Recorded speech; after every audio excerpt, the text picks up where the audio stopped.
Feito. Muito boa noite a todos. Gostaria de agradecer a presença de todos aqui em mais uma reunião do nosso movimento Dignidade Farmacêutica. A pauta de hoje é uma dor que muito nos aflige, que é a questão da insalubridade. Para isso, hoje eu trouxe para conversar conosco, para tentar sanar a dúvida de vocês, o nosso colega Renato Soares Pires Melo. Ele é farmacêutico bioquímico, especialista em saúde pública, especialista em farmácia clínica, bacharel em direito, né, gente? Isso é muito importante para o cargo que ele exerce hoje.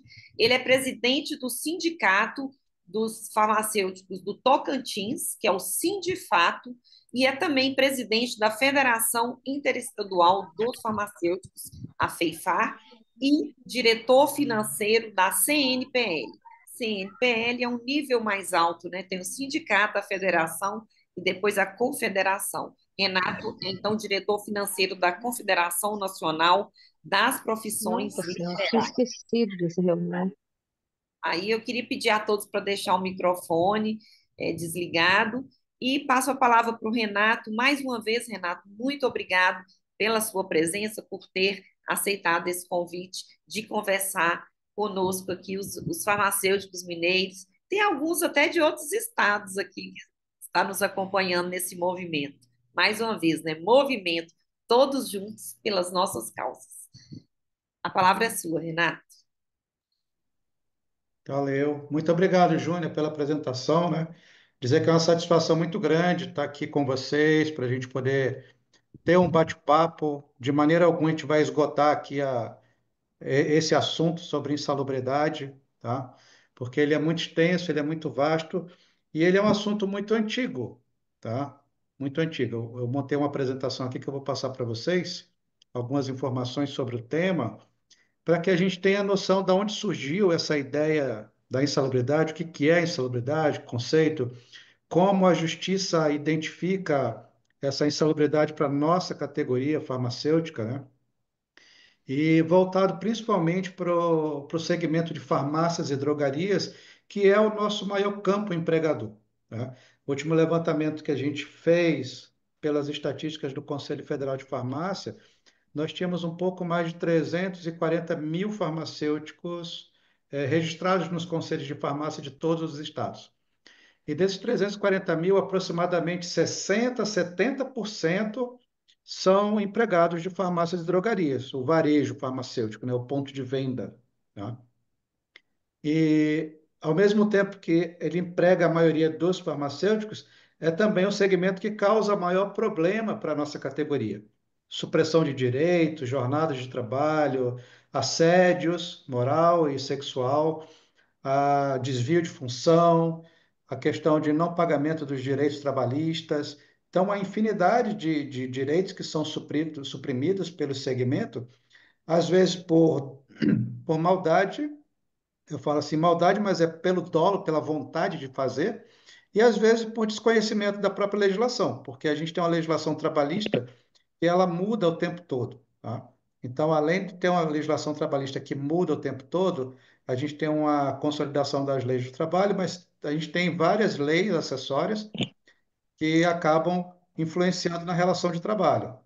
Então, assim, para o empresário, empregador, fica muito difícil para ele acompanhar a mudança da lei, a atualização da lei. Por isso que ele tem os escritórios de contabilidade, as assessorias para poder auxiliá-lo nesse ponto. E a gente percebe muito claramente quando o empregador deixa de cumprir algum direito do profissional, que ele identifica essa situação, ele quer resolver, ele quer pagar, ele quer parcelar, ele quer dividir, mas ele quer sanar aquele problema. Agora a gente tem uma boa parte que não, que ele faz realmente com dolo, ele sabe que está errado e quer manter errado enquanto ele puder, tá? Então, assim, é muito importante que a gente tenha conhecimento dos nossos direitos, porque quando você vai para o mercado de trabalho, a gente não tem uma preparação antes de ingressar no mercado de trabalho. A gente sai da graduação e entra direto. Geralmente a drogaria é o maior, é o primeiro campo, né? O primeiro trabalho do farmacêutico.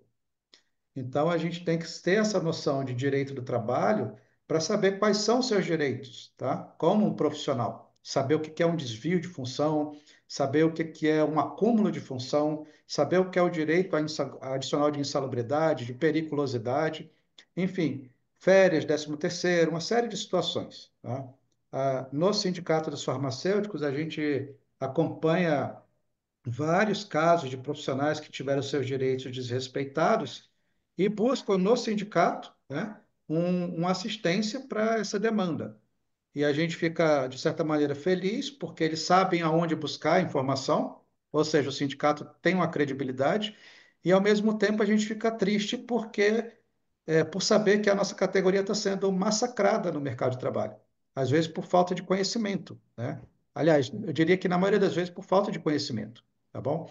Então, hoje a gente vai tratar somente do adicional de insalubridade, tá? Porque senão a gente vai discorrer em outros assuntos para a gente não tirar o foco do nosso debate de hoje. Mas, em primeiro lugar, eu quero agradecer vocês pela iniciativa de se organizarem, tá? A organização classista, ela é extremamente necessária. Eu tenho um curso pela Federação de Farmacêuticos que fala sobre, é uma introdução sobre o movimento sindical, né? O curso de formação básica do movimento sindical.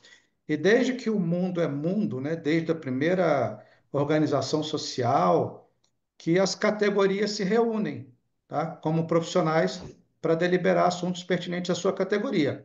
Para vocês terem uma ideia, a própria Bíblia, né? Ela fala sobre associação de pescadores, associação de carpinteiros, de pastores de ovelha. Ela tem esse critério de associação, não com a demanda que a gente tem hoje, mas naquela época eles tinham duas finalidades. Primeiro, era ensinar o ofício para as novas gerações. Então, o filho do pastor de ovelha ia ser pastor de ovelha, tá? O filho do carpinteiro seria carpinteiro e também para tabelar o valor do seu serviço, quanto custa uma mão de obra de um carpinteiro, de um pescador, para tabelar para os seus produtos, tá? Mas isso aí é um outro curso, mas desde que a sociedade se organizam, as categorias têm uma necessidade de se organizar para poder manter forte a continuidade do seu ofício e também para trabalhar questões salariais, tá bom? Então vamos lá, eu vou fazer um compartilhamento da minha tela e aí vocês dão um ok aqui se dá para ver tranquilo, tá bom? Qualquer pergunta que vocês quiserem, pode colocar no chat que depois eu vou fazer uma busca aqui para a gente poder responder as perguntas de vocês. Deixa eu ver onde é que está.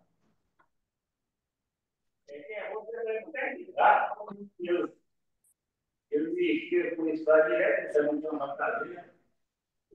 Aí eu digo, pessoal, se puder desligar o microfone.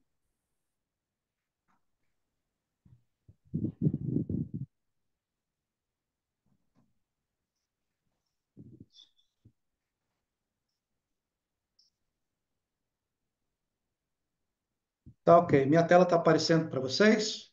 Sim. Então vamos lá. Quando a Júnia me procurou a respeito desse bate-papo com vocês, né? Eu acertei de pronto logo, porque a Júnia é uma colega de muitos anos aí que a gente se conhece dessa luta sindical, dessa luta classista, né? E é uma satisfação muito grande atender um pedido da Júnia, e sempre que precisar vou estar disponível, tá? Pode ficar à vontade. Então vamos lá. Pessoal, eu não sou professor, tá? Talvez eu não tenha uma didática, uma retórica de sala de aula, mas eu tenho mais de 20 anos de experiência no movimento sindical. Eu tenho esses 20 anos eu passei por várias situações em mudança da legislação trabalhista. Então eu vou apresentar um pouquinho aqui do que eu passei nesse longo tempo, né? Hoje eu sou advogado, eu sou bacharel e inscrito na Ordem dos Advogados, de tanto participar de audiência. De tanto receber oficial de justiça no escritório do sindicato, eu acabei fazendo o curso de direito para ver como é que funciona, o que que era, e acabei gostando, e hoje eu trabalho com isso também, tá? Então vamos lá. Insalubridade, todos já ouviram falar, né? É um direito adquirido ou uma conquista da categoria. Vamos adiante. Um conceito que eu criei, assim, em relação à insalubridade, ele tem muito a ver com essa matéria que a gente divulgou recente no site no Instagram da FEIFA, falando sobre os farmacêuticos que aplicam teste de Covid-19 em drogarias têm direito ao adicional de insalubridade. É uma decisão do Tribunal Superior do Trabalho, tá? Onde ele já reconhece de forma pacificada e os farmacêuticos que trabalham com testes rápidos e que fazem administração de medicamentos injetáveis, vacinas e outros procedimentos em drogarias, eles têm direito a receber o adicional de insalubridade no grau médio, tá? Então, isso aqui foi uma postagem que a gente fez recente, agora acho que tem uma semana ou duas, e deu muita repercussão, assim, muita gente participou, entrou em contato com a gente por causa dessa matéria, tá bom? Então, vamos lá. Um conceito de insalubridade, assim, que eu criei, tá? Baseado em outros conceitos, assim, que é uma situação de trabalho, tá? Aí trabalho eu falo que é a relação de trabalho entre patrão e empregado, é aquele que oferece a sua força de trabalho, o seu conhecimento, em troca de uma remuneração. Então, a situação de trabalho que prejudica a saúde do trabalhador por exposição a agentes nocivos. Aí que agente nocivo, você tem uma infinidade, essa lista ela é muito grande, tá? Eu coloquei aqui algumas categorias do que a gente poderia entender como agente nocivo. Produtos químicos, produtos tóxicos, era o calor excessivo. Eu visitei algumas farmácias no Rio de Janeiro que realmente o calor dentro do estabelecimento era muito alto, tá? Umidade, radiações ionizantes, ruídos excessivos, frio intenso, agentes biológicos, poeiras, minerais e outros produtos que causam insalubridade. Então, eu diria para vocês que não é somente a área de saúde, os profissionais da área de saúde que estão expostos aos agentes nocivos, tá?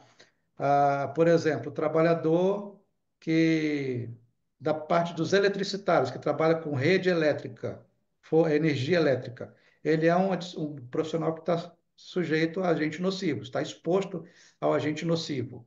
A gente tem os trabalhadores de Minas, né? A gente chama de mineiros, mas não é o mineiro do estado de Minas, é o mineiro que trabalha a 500, 600 metros de profundidade dentro de uma mina, tá?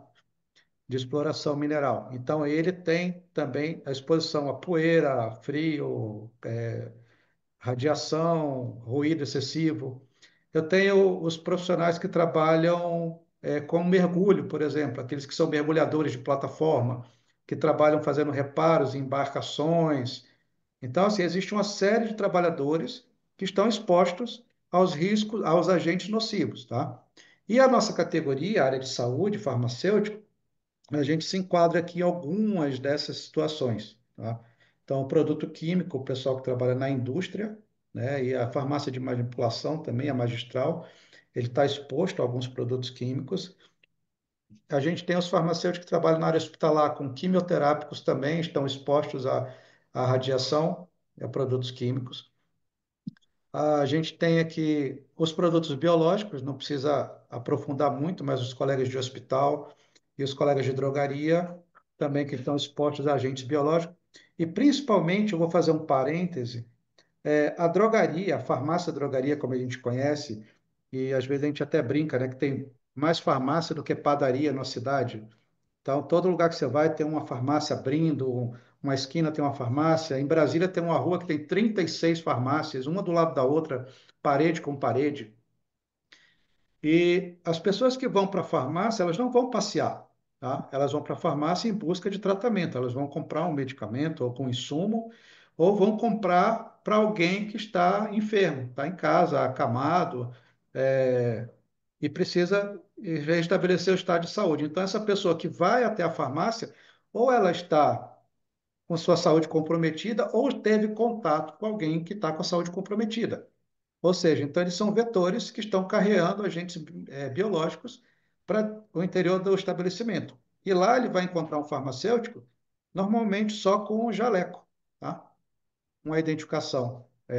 Os hospitais, os profissionais têm máscaras, têm gorro, têm óculos de proteção. Na drogaria, não. A pandemia 2020 ela veio evidenciar demais essa situação da exposição. Porque, vamos lá, a farmácia ela acaba virando um centro de convergência de pacientes, de pessoas, tá? Eu costumo dizer que a gente tem, por exemplo, uma unidade de saúde que tem 10 consultórios atendendo, 10 médicos, enfermeiros, fazendo atendimento, da atenção básica no município. E esses profissionais atendem cada um 10 pacientes nos seus consultórios, tá? Então, ao final das contas, a gente vai ter 100 pacientes que vão se dirigir à farmácia em busca de medicamento. Porque dificilmente você vai ter um paciente hoje que sai de uma consulta sem uma receita de medicamento na mão e um pedido de exame na outra mão, tá? Então, assim, vocês já devem ter presenciado isso, ou já devem ter vivido isso, né? Que você não sai de um consultório sem uma prescrição de medicamento na mão. Raríssimas vezes.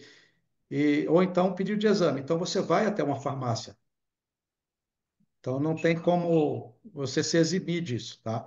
E a farmácia é o ponto de convergência, onde os farmacêuticos estão lá, aguardando os seus pacientes chegarem, seus clientes chegarem, e estão expostos a todo tipo de agente biológico. Você não consegue identificar uma pessoa com determinada patologia somente pela aparência física dela. Às vezes, sim, mas no geral, não.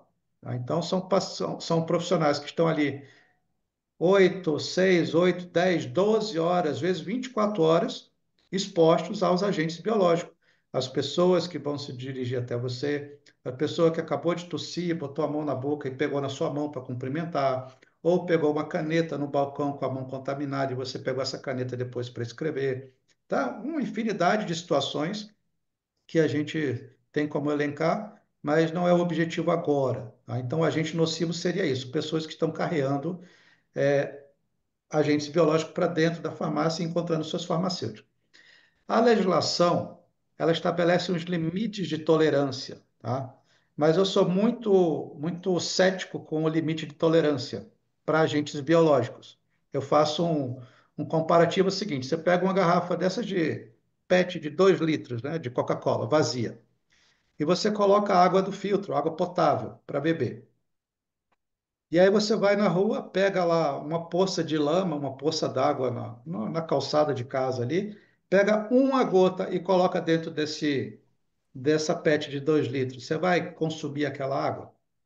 É muito, assim, quase 100% vai dizer que não. Então, assim, o limite de tolerância ele não pode ser aceitável, né? Se você for olhar hoje no site da Anvisa, existem alguns limites de tolerância. Por exemplo, café, existe um limite de tolerância para palha, para pelos de alguns animais, o limite de tolerância aceitável, 0,0 qualquer coisa, né? Mas assim, limite de tolerância, no caso de agentes biológicos, não é aceitável, não pode ser aceitável, tá? Então, a legislação ela trabalha com um limite, uma exposição de agentes deve ser um limite de tolerância.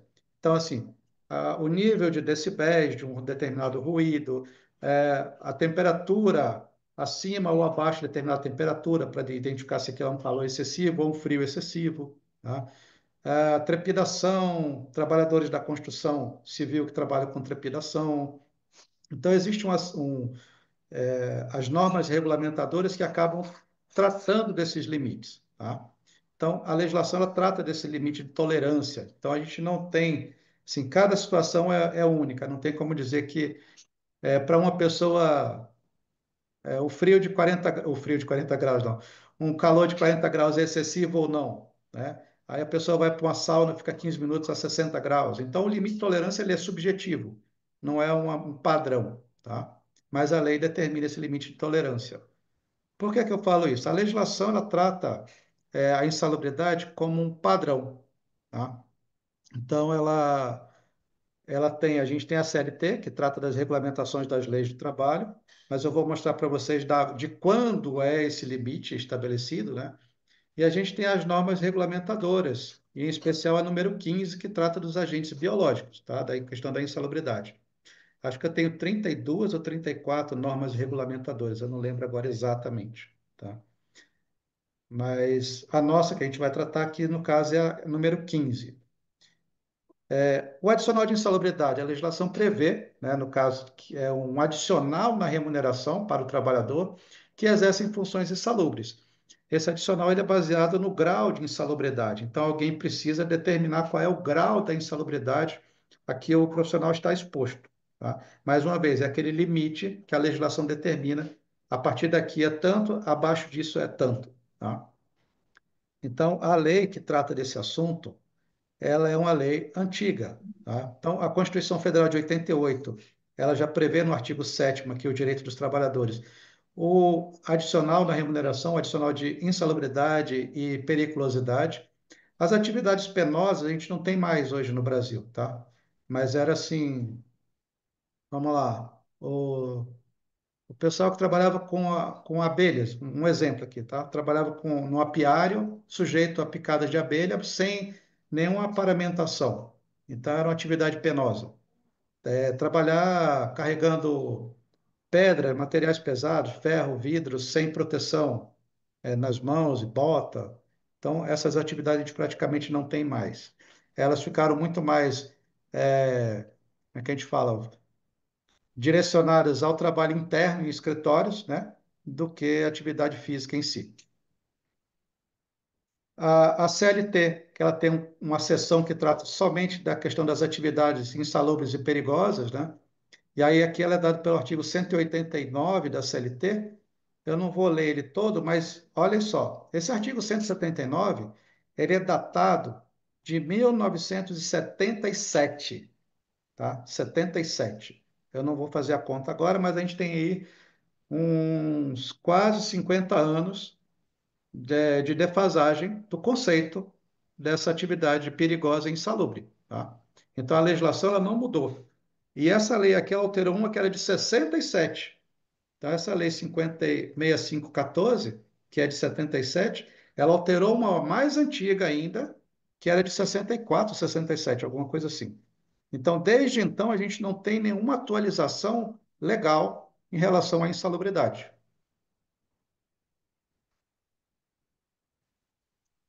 A gente tem a norma regulamentadora número 15, que trata das atividades e operações insalubres, e no nosso caso aqui é o anexo 14, que é o último anexo dessa norma regulamentadora, que trata também dos agentes, que trata dos agentes biológicos.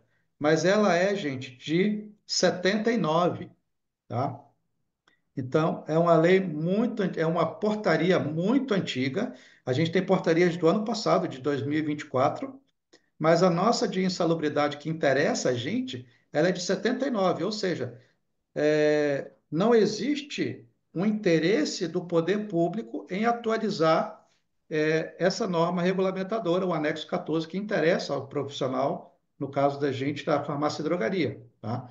E aí, assim, essa falta de interesse da atualização da legislação, ela vem por várias vertentes. Interesse do capital, pressão dos parlamentares ligados aos grupos políticos da classe empresarial. Vocês acompanharam agora recentemente uma possibilidade do governo federal liberar a venda de medicamentos em drogarias, né? Coisa que desde a época que eu formei, já tinha um projeto de lei da Marluce Pinto que tratava disso, e ainda hoje a gente está aqui discutindo esse assunto da venda de medicamentos em supermercados, tá? Então não é recente, isso é muito antigo. Então essa norma regulamentadora ela data de 79, ou seja, também está lá beirando seus quase 50 anos de existência. Essa norma regulamentadora ela trata o grau de insalubridade para agentes biológicos em 2 graus. Apesar da norma regulamentadora tratar do grau máximo, médio e mínimo, de 10%, 20%, 40%, o anexo 14, ele trata somente do grau máximo e do grau mínimo, do grau médio, tá? É o grau máximo de 40% e o grau mínimo de 20%. Depois eu vou falar sobre esse percentual. Aqui é uma definição que a própria norma traz, que é o trabalho e operações em contato permanente, tá? Não é um contato esporádico, é um contato permanente com pacientes, isolamento por doenças infecto-contagiosas. Isso aqui é muito pessoal da área hospitalar tem essa informação, assim, tem esse contato, né? E aí tem a parte de açougues, a parte de frigoríficos, a parte de zoonoses também.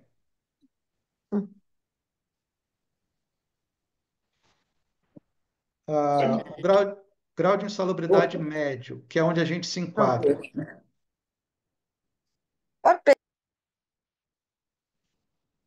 Que é onde a gente se enquadra, né? As farmácias e drogarias. Então, O trabalho em operações em contato permanente com pacientes ou material infecto-contagiante em hospitais, serviços de emergência, enfermarias, ambulatórios, postos de vacinação e estabelecimentos destinados ao cuidado da saúde humana, tá? Eu deixei isso aqui grifado, porque essa aqui é a letra da portaria, tá? A letra de lei que a gente fala, e toda vez que a gente vai discutir insalubridade com o empregador, numa mesa de negociação ou com alguma outra autoridade, eles sempre colocam que a farmácia não é um estabelecimento de saúde. Só que a gente tem uma lei de 2014 que define que sim, a farmácia ela é um estabelecimento de saúde. Tá? Então, legalmente falando, a gente trabalha num estabelecimento de saúde. E esse estabelecimento de saúde ele é enquadrado aqui como outros estabelecimentos destinados ao cuidado da saúde humana. Tá? E aí, quando existe uma divergência entre o entendimento da lei e o entendimento de quem atua na área, entra o judiciário. O poder judiciário ele existe justamente para poder sanar essas lacunas que existem dentro da lei.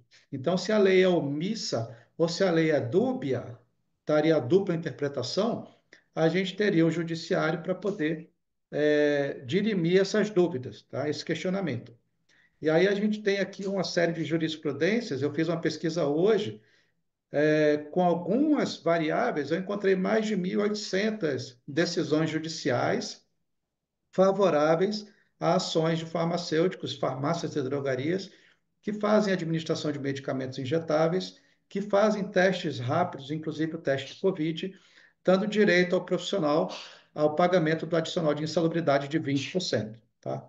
Caracterizado aqui como outros estabelecimentos de saúde. Então, a jurisprudência, elas são decisões reiteradas dos tribunais, tá? Porque os juízes eles têm uma forma de julgar e o tribunal ele define muitas vezes essa forma de julgamento. Então, quando é um assunto muito discutido, já assim, já está pacificado essa discussão, o tribunal cria uma jurisprudência e os juízes não vão se debruçar novamente no que já foi discutido em decisões anteriores. Eles aplicam a jurisprudência do tribunal, tá? Então, é um conjunto de decisões judiciais que interpretam e aplicam a fonte do direito imediata. Então, ela não tem uma força de norma. Tá? Então, se você for cobrar do seu empregador, mas o juiz falou que tem, ele não é obrigado a cumprir. Tá? Mas ela tem uma relevância muito grande na questão das disputas judiciais, nos litígios que a gente fala. Né? E aí eu fiz um apanhado de algumas dessas decisões recentes agora, a respeito disso. Então, existe um site chamado Jus Brasil, tá? Ele é gratuito, você tem uma parte que é paga, mas você pode ter acesso gratuito com a senha do Google mesmo, do Hotmail, onde você consegue colocar as palavras entre vírgulas, né? Então, por exemplo, farmacêutico, vírgula, medicamento, vírgula, injetável, vírgula, insalubridade, vírgula. E bota para pesquisar, ele vai te dar uma infinidade de decisões judiciais favoráveis ou não aos farmacêuticos, ou pessoal que trabalha em farmácia e drogaria, tá? Então, eu destaquei aqui algumas que eu acho que julguei mais importantes.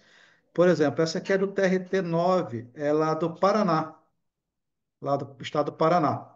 Ela é uma ação de 2021.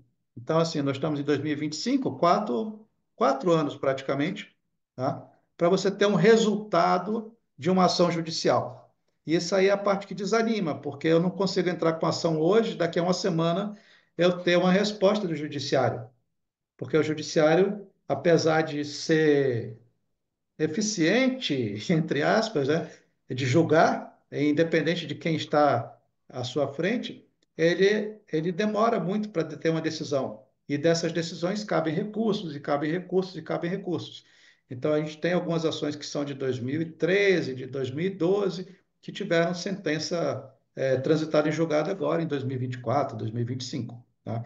Então, nesse caso aqui, o que eu quero apresentar como destaque é uma farmacêutica, aplicação de medicamento injetável, atividade insalubre adicional devido, tá? E aí ele coloca aqui que as atividades de aplicação de medicamentos injetáveis expõem o trabalhador ao contato com o paciente, submetendo ao risco de contágio com sangue, eventualmente contaminado.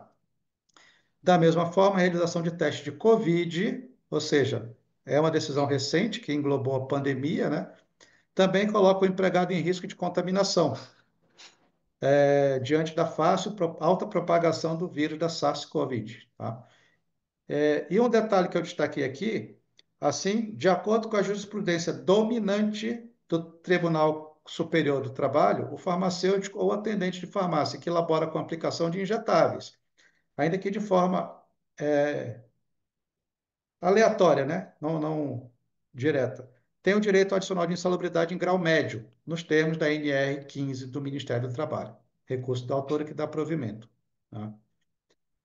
Uma outra decisão aqui também, do TRT3, que é aí de Minas Gerais, tá? Aí na terra de vocês, onde você também tem a aplicação de medicamentos injetáveis em farmácia e drogaria, pelo simples fato da farmácia disponibilizar o serviço de aplicação de medicamentos injetáveis, enquadra no conceito de estabelecimento destinados ao cuidado da saúde humana, previsto no anexo 14 da NR 15. Tá? E o interessante é que o Tribunal de Minas, o TRT da Terceira Região, ele tem uma tese jurídica prevalecente, número 19. Tá? Então, o que é essa tese aqui? As turmas do plenário do Tribunal Regional do Trabalho, elas já decidiram que as farmácias que oferecem serviço de farmácia e drogaria, ela é um estabelecimento de saúde. E como estabelecimento de saúde, os trabalhadores que têm essa atividade têm direito ao adicional de insalubridade em grau médio, tá? Então, isso aqui, para o Estado de Minas Gerais, é muito interessante, porque essa organização do judiciário, ela inicia sempre no primeiro nível, que são as varas do trabalho, onde é ingressada a ação trabalhista, né? Onde você vai discutir ali no primeira instância o direito que está sendo suprimido pelo empregador, tá? E aí, no caso de sentença favorável ou não, alguém vai recorrer, ou o empregador recorre, ou o profissional recorre. E essa discussão ela vai subir para uma segunda instância, que é o Tribunal Regional do Trabalho. Chegando ao tribunal, já existe uma tese jurídica prevalecente. Então, não vai se discutir de novo se a farmácia é ou não é um estabelecimento de saúde. Isso aí já está pacificado no Tribunal Regional da Terceira Região de Minas Gerais, que a farmácia que oferece o serviço de aplicação de injetáveis, ela é enquadrada como um estabelecimento destinado ao cuidado da saúde humana. Tá? Então, assim, isso é uma vantagem para vocês que moram no estado de Minas. Outro aqui é um TRT da segunda região, não lembro exatamente onde é. Eu acho que é São Paulo. Primeiro é Rio de Janeiro. Eu acho que é São Paulo mesmo. Um recurso ordinário feito pela reclamada farmácia e drogaria, estabelecimento destinado ao cuidado da saúde humana. Então, a farmacêutica que administra medicamentos injetáveis, realização de teste rápido de Covid, rotina diária, insalubridade caracterizada. Então, mais uma vez, eles consideram a farmácia e drogaria como um estabelecimento de saúde previsto no anexo 14 da norma regulamentadora número 15, tá? E ainda tem aqui a NR 32, que define como serviço de saúde qualquer estabelecimento destinado à prestação da assistência à saúde da população. Então, nós temos mais uma norma regulamentadora, no caso a 32, que vem corroborar com o nosso pleito, tá? Com a nossa busca por reconhecimento do grau de insalubridade. Tá? Então, eu trouxe essas informações para vocês. Tem mais um aqui do TRT de Minas. Mesma coisa, é a tese prevalecente número 19. Tá? Então, você vai encontrar, se você colocar isso aqui, tese jurídica prevalecente número 19, TRT da terceira região, você vai encontrar várias decisões judiciais tratando desse assunto. Então, assim, a gente hoje não tem, como é que eu vou dizer para vocês? Uma regra que define que o farmacêutico, que o empregador é obrigado a pagar o adicional de insalubridade para um farmacêutico. A gente tem uma lei, a gente tem alguns juízes que querem discutir isso através de um laudo pericial, e eu tenho muito receio com laudo pericial, porque eu já vi laudos absurdos, assim, tipo Ctrl+C, Ctrl+V. A empresa paga para ter um laudo pericial favorável a ela, tá? Então, da gente ter que questionar laudos periciais na justiça, porque a empresa forjou, comprou um laudo que favorecesse a ela.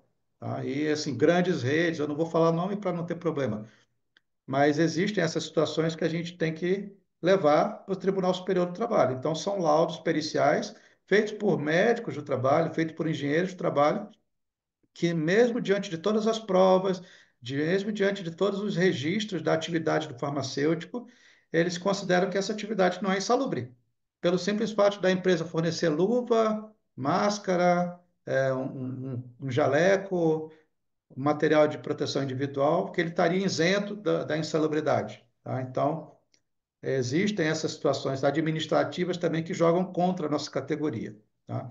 Então, assim, acho que a dúvida de todo mundo, a gente vai abrir para debate agora um pouco, mas eu coloquei aqui um caminho. Qual é o caminho para receber a insalubridade? É um caminho longo, tá? Ele não é rápido, como eu falei, não é de hoje para a semana que vem.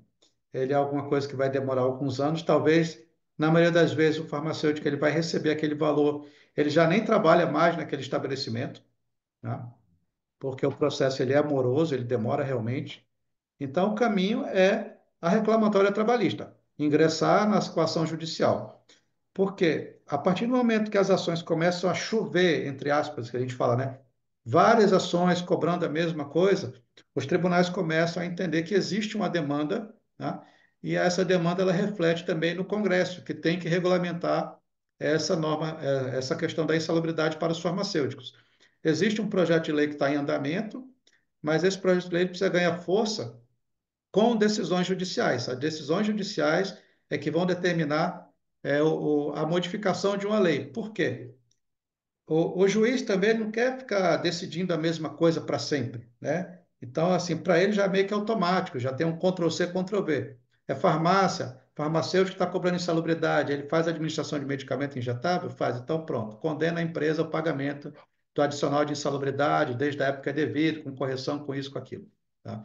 Então, assim, farmacêutico administra medicamentos injetáveis, vacina, teste rápido, é, brinco e outros procedimentos curativos dentro do estabelecimento, ele tem direito ao adicional de insalubridade, tá?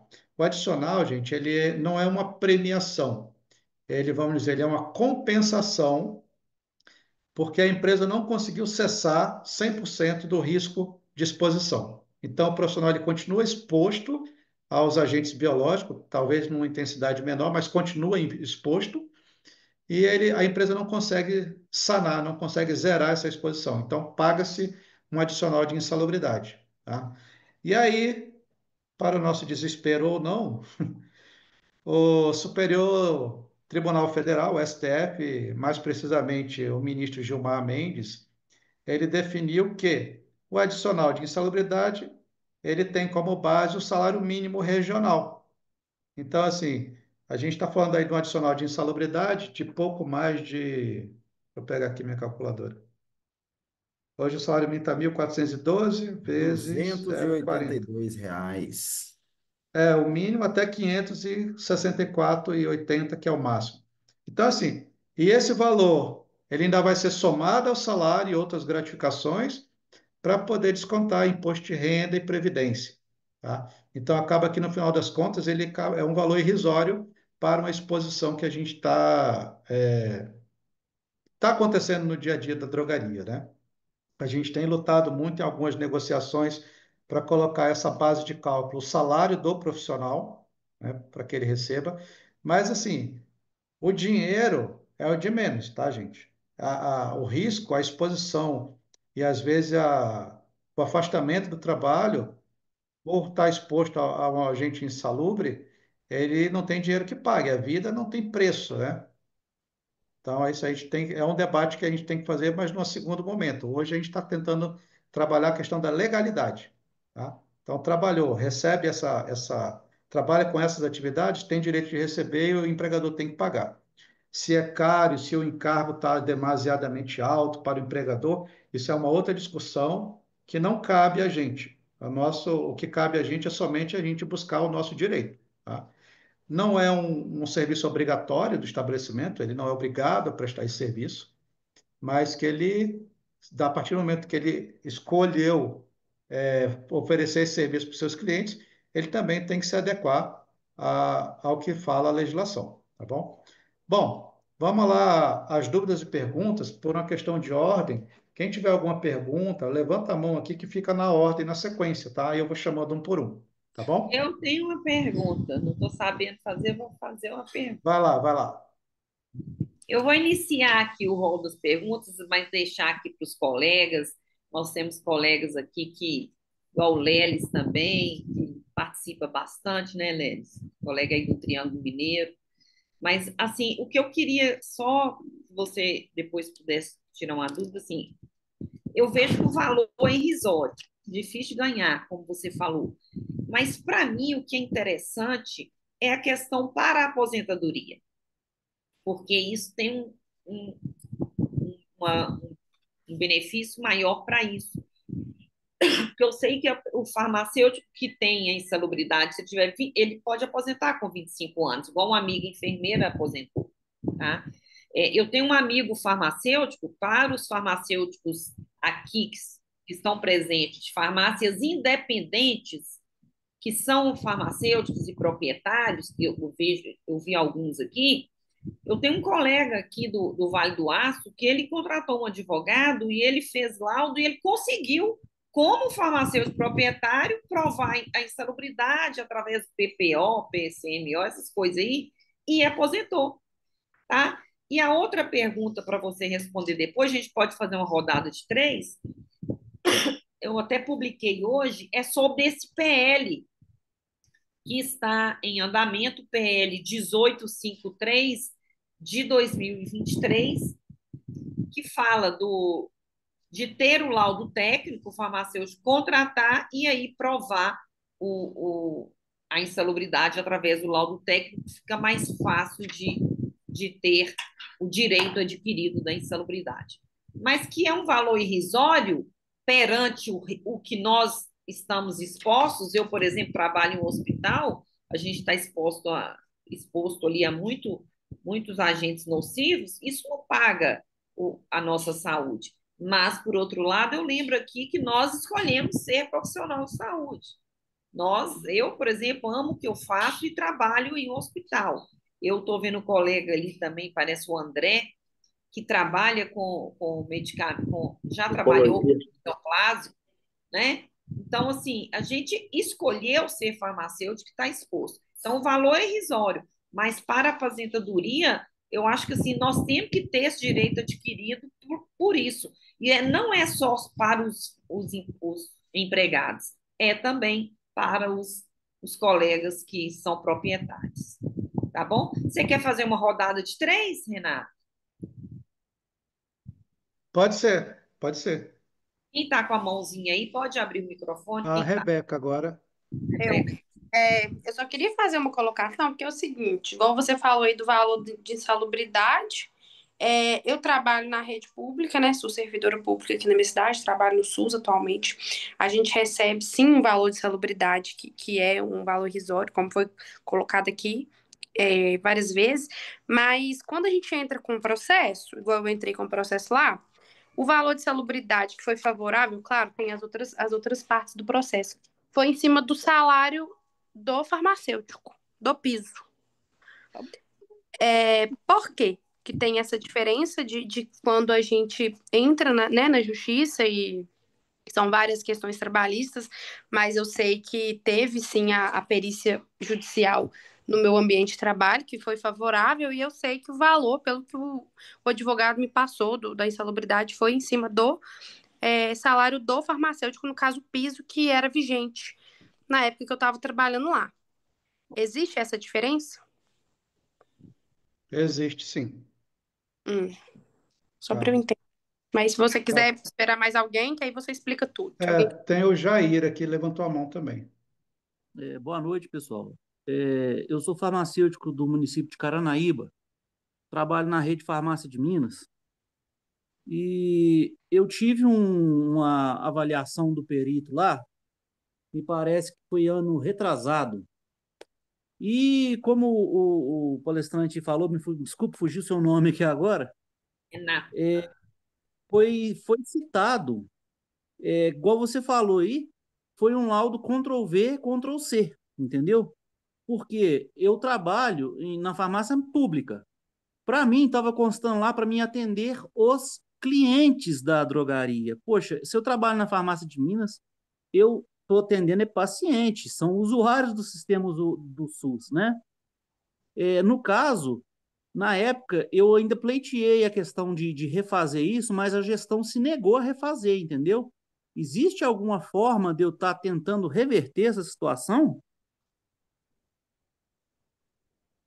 Certo, ok.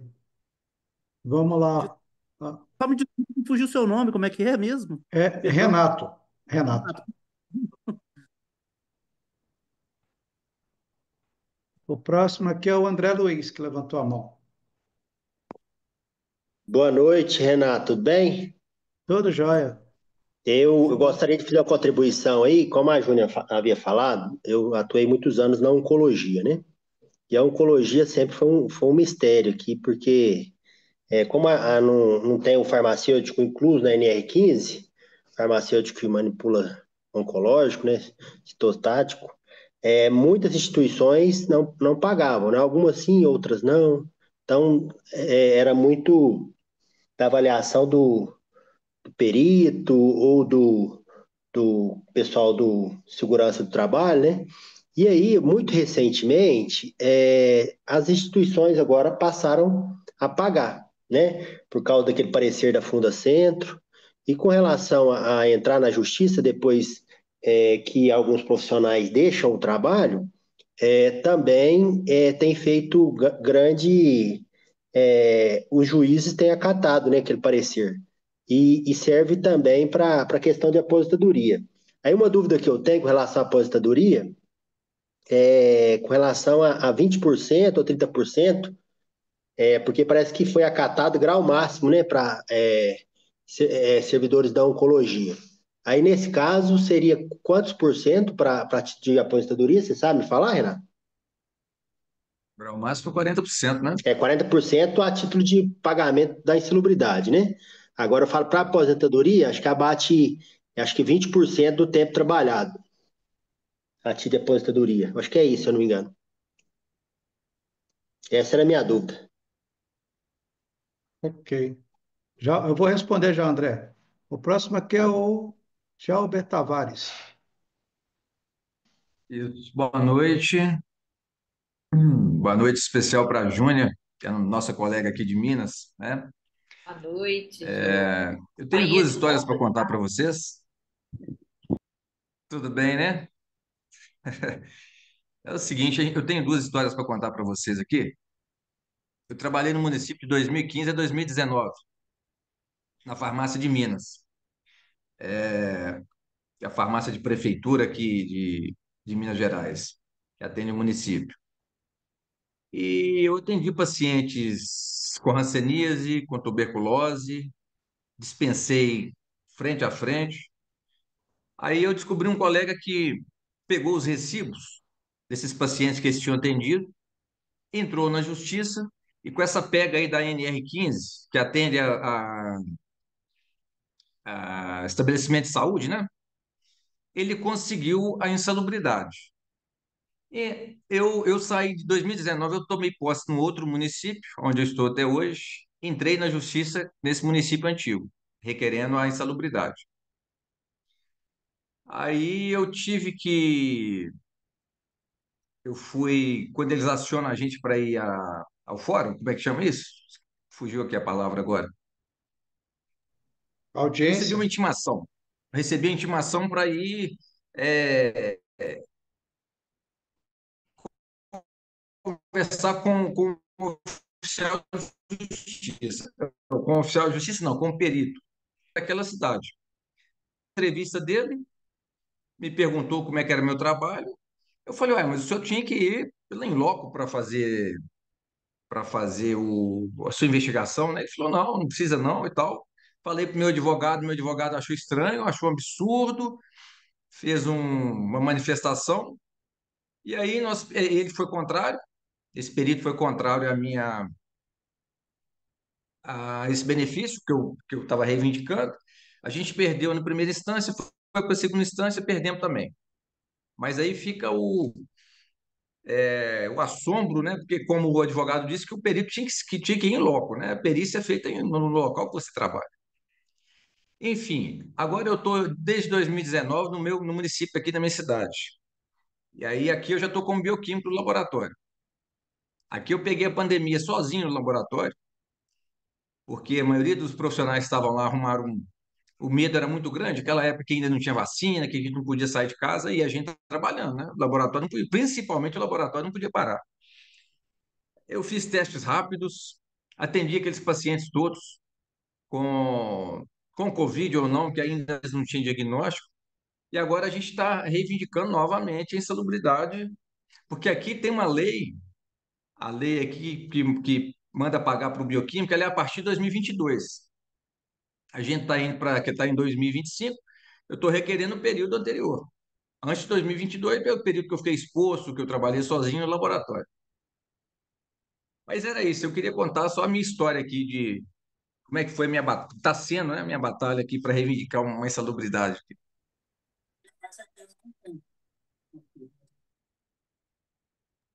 É sempre bom ouvir, viu, Galber? Eu falo que hoje o Brasil tem 5.570 municípios, setenta e Hum. quatro, alguma coisa assim. Cada município desse tem o seu plano de carreira próprio. Então, às vezes, o que É, acontece no município vizinho não acontece no de cá, tá? exato, Então, assim, essa é a grande dificuldade de criar um padrão, porque os municípios têm a lei própria, são entes independentes, administrativamente, financeiramente, e cada um tem o seu plano. exatamente. A maioria deles é o Ctrl+C, Ctrl+V.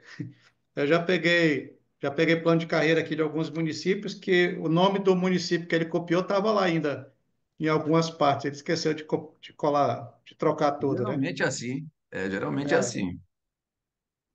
Bom, tem aqui ainda o Lelis. Fica à vontade, Muito Lelis. boa noite. Doutor Renato, parabéns, meu querido. Muito obrigado. Você dispôs seu tempo aqui para nós, viu? Esse tempo maravilhoso. É um assunto bem importante. Parabenizar a Júnia. Agradecer a participação dos colegas. Eu vou ser muito breve também, mas esse assunto, doutor Renato, ele acende, né, muita discussão mesmo, porque envolve a atividade farmacêutica na maior fonte empregadora que existe no Brasil, né, que são os pontos de venda aí, são as drogarias e farmácias, aquelas que utilizam de aplicação de injetáveis, então já tem o parecer jurídico. Só porque tem um chamamento aqui para nossa dignidade farmacêutica, né? Colocar todo farmacêutico pensar nisso, a gente tem que colocar isso na convenção, porque já existe, né, o entendimento do Tribunal do Trabalho, principalmente o mineiro, né? Então já tem esse entendimento. E só que o empregador ele utiliza, fala, não está na convenção, né? Não está no dissídio aí, então o pessoal vai deixando. Mas a pergunta mesmo é o seguinte, querido. Para quem trabalhou 25 anos, eu já tenho mais ou menos a resposta, mas da boca do profissional, pode ser ininterrupto ou tem que ser 25 anos, assim, sem interrupção, doutor Renato? E outra coisa, uma empresa, o laudo, né, o LTCAT e o PPP, perfil psicográfico, ele é feito pela empresa, empregadora. Então, assim, a empresa que tem a obrigação de fazer, eu tenho essa dúvida, tá? Então a pergunta é: 25 anos direto ou uma empresa antiga, por exemplo, tem dos 25 anos, ficou 8 anos de uma empresa lá atrás, 20 anos atrás, vamos dizer assim. E isso aí não caduca, não, vou falar o tempo, não é caducar, é extrapolar o tempo, não vencer o tempo, por exemplo. Ah, trabalhou lá na drogaria, aplicava injetáveis e tudo. Tem muito tempo atrás. A empresa ela pode negar, falar assim, não, eu não vou fazer esse laudo agora porque esse colaborador é muito antigo. Essas dúvidas aí, por gentileza e obrigado. Ah, Ok. aproveitando a dúvida do Lelis aí, boa noite, pessoal. Não tinha visto o Lelis, a Glaucia. Com relação à insalubridade que você recebeu, os últimos cinco anos, né, Renato? Você pode pedir o pagamento, né, dos últimos 5 anos. Agora, a título de aposentadoria é a dúvida que o Lelis perguntou aí. Tá. O próximo aqui é a Fabiana.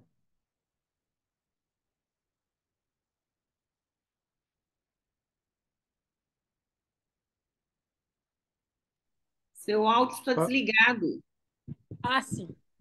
Boa noite a todos. Eu até comentei aí antes a importância, né, da gente fortalecer esses órgãos que representam a gente, que sentam a gente lá na hora, né, de discutir esses pleitos para a gente, né? Um outro colega também colocou aí a importância de a gente ter representatividade política. Que hoje em dia a gente não tem essa representatividade tão forte quanto poderia ter. Então, eu acho que isso também seria seria um pé, como fala, um pé lá dentro, né? Para poder conseguir, pelo menos, é, é, estar pleiteando de forma mais direta, né? Esses pleitos que a gente tanto precisa, insalubridade, pleitear mais coisas, até mesmo para melhorar essas instituições, fortalecer elas, para a gente conseguir chegar pelo menos mais próximo do que a gente tanto precisa na nossa profissão farmacêutica. Beleza. Pessoal, tem aqui ainda a Letícia e a Rebeca, mas eu vou responder aqui o pessoal que já tinha feito as perguntas, senão vai ficar muita gente para responder e acaba confundindo. Eu anotei aqui, meu papel acabou, tá? Tem um pessoal pedindo para entrar aí, Renato. Você não conseguiu me Ah, colocar de ajudante? tá aqui, tá todo mundo, já Ah, foi tudo. autorizado. Ah, Tá. então. Vamos lá. Então, aqui a primeira pergunta a respeito da Júnia, né, a aposentadoria de 25 anos. O ambiente insalubre, ele dá direito a uma aposentadoria especial, tá? A gente chama de aposentadoria especial, e ela tem umas vantagens e algumas desvantagens. Então, vamos lá, assim, quando você fala em aposentadoria, realmente é um trabalho individualizado. Cada trabalhador tem pelo menos duas ou três opções de aposentadoria, tá? Então, assim, existe uma regra geral, mas cada um vai se enquadrar num momento, numa ação específica. E tem as formas administrativas e tem as formas jurídicas, tá? Então, assim, só para ilustrar, quando eu terminei a faculdade, eu fui para um lugar chamado Tabatinga, no interior do Amazonas, fronteira com o Brasil e a Colômbia e o Peru. E por ter ficado nesse lugar quase 2 anos, que é a área de fronteira, esse período que eu trabalhei lá, exposto à parte malária e outras doenças tropicais, eu tenho a direito a um tempo reduzido para minha aposentadoria. Tá? Ele conta como um tempo especial para minha aposentadoria. Só que administrativamente isso não é possível. Será necessário uma ação judicial para reconhecimento desse período que eu trabalhei lá fora, lá na fronteira. Tá? Então, assim, os 25 anos de salubridade é uma regra geral. A grande dificuldade para a aposentadoria de 25 anos é, primeiro, provar que você realmente esteve em local insalubre durante 25 anos. Você prova isso através de laudo técnico, que os laudos começaram a ser feitos de 20, 15 anos para cá. Então, é muito difícil você ter uma instituição que tenha realmente os 25 anos. E alguns que fazem com data retroativa. Só para vocês terem uma ideia, aqui na minha cidade tinha um hospital, que esse hospital não existe mais. No lugar dele, ele foi demolido, totalmente demolido, e hoje ele é uma praça, tá? Só que a gente tem dezenas de profissionais que trabalharam ali, expostos ao risco insalubre, e a gente está negociando com o governo do estado a confecção de um laudo técnico com data retroativa, tá? Com base em relatos de quem trabalhou lá. E esse laudo ele passa a ter um valor. Segunda dificuldade, a remuneração. A remuneração, para quem tem aposentadoria especial por insalubridade, ela é feita com base em 100% da sua remuneração, da sua contribuição. Normalmente a gente começa ganhando pouco, né, e termina ganhando um pouquinho mais. E aí, quando você junta esse período de contribuição e faz uma média, os proventos de aposentadoria acabam reduzindo demais, tá? Isso de forma administrativa. Aí existem as ações judiciais para que você aposente com salário integral, tá? Ou então, pelo menos, com a média melhorada desse tempo de contribuição. E a terceira grande dificuldade da aposentadoria insalubre é porque, normalmente, quando se consegue trabalhar 25 anos em local insalubre, por Só tem idade, você ainda 100? está novo, você ainda tem uma idade para poder assim contribuir com a atividade funcional, você fica impedido de ter uma atividade profissional em área insalubre, porque você já foi aposentado porque estava exposto ao grau de ao risco de insalubridade. Então, depois de aposentado, você não pode voltar para uma outra atividade insalubre, tá? Sob o risco de perder a aposentadoria. Então, a aposentadoria especial sempre é uma incógnita, assim. A gente tem aí a questão administrativa, tem a questão judicial e tem os riscos, né? Os riscos é a redução da remuneração. E hoje, por mais que você trabalhe muito, você tem um teto da previdência, do regime geral da previdência, né? Os servidores públicos têm umas regras diferentes. Mas você tem essas três dificuldades. Primeiro, que é você provar que trabalhou em local insalubre, e não é só ter o laudo técnico e o contra-cheque lá com adicional. É você ter o recolhimento previdenciário, que tem um código específico para insalubridade. Tá? Aí um advogado previdenciarista seria mais indicado, mas geral é isso. Segundo, é a remuneração reduzida, porque você vai ter uma base de cálculo de todo o período contributivo, desde o comecinho até o final. Tá? Então, reduz muito, os salários primeiros reduzem muito a média salarial. E o terceiro é você não poder fazer mais nada em local insalubre. Tá? Eu, para minha formação é dentro do laboratório, eu sou apaixonado pela área de microscopia, malária, leishmaniose, hanseníase, TB, é o que eu gosto de fazer e que eu gostei muito, trabalhei muito tempo com isso. Eu não poderia voltar para trabalhar num laboratório com essa área, tá? Aliás, nem no laboratório eu poderia ficar.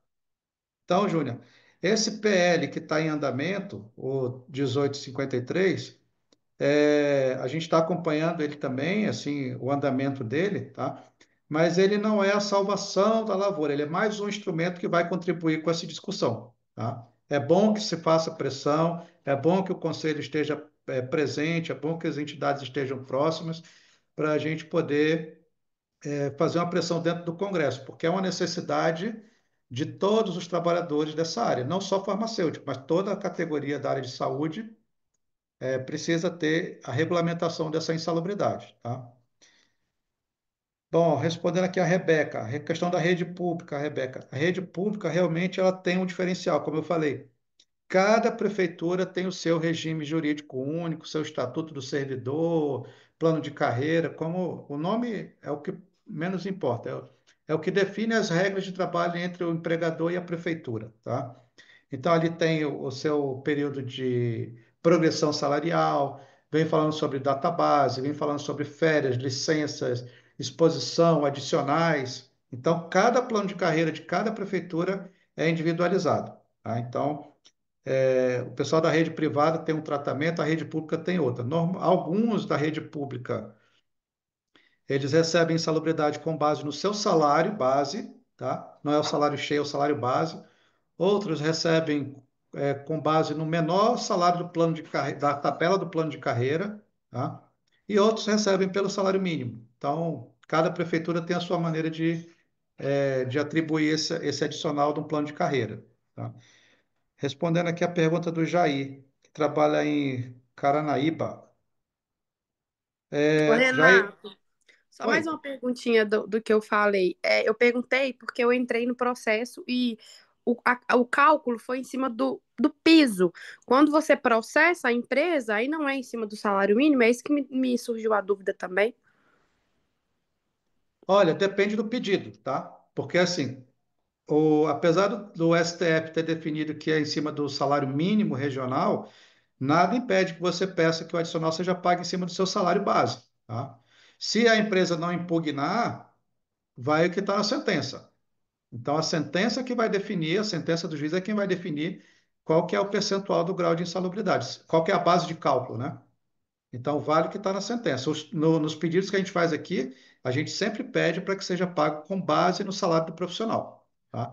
E aí, o salário do profissional aliás, em cima da remuneração, tá? Existe uma diferença entre salário e remuneração. Salário é o salário base do contrato e a remuneração é o salário mais adicional de insalubridade, mais adicional de hora extra, noturno, adicional de gerência, responsabilidade técnica. Então, a remuneração sempre é maior do que o salário. Então, a decisão do juiz é quem vai definir qual que é o percentual. Normalmente a empresa esquece de impugnar, não dá atenção para isso, e aí fica o que está decidido na sentença. O Jair também perguntou essa questão da farmácia pública, também é por meio de ação judicial, tá? Porque administrativamente pode até ser que a prefeitura pague, mas ela vai querer pagar um valor bem menor do que é o devido, tá? E assim, quando você chega ao ponto de ingressar com ação judicial, é porque a coisa tá muito desigual, né? Você está sendo muito prejudicado. Então, administrativamente é bom fazer o pedido administrativo e para ver se realmente tem alguma diferença. Mas se você entrar com ação judicial baseada com a negativa administrativa, ela tem mais peso, tá? Isso demonstra para o juiz que você já tentou resolver isso de uma forma amigável e não resolveu. Então, o juiz ele também considera essa tentativa administrativa de resolver o problema. Ô, doutor O Renato, só André, opa, desculpa te corrigir. fica à vontade, fica tranquilo.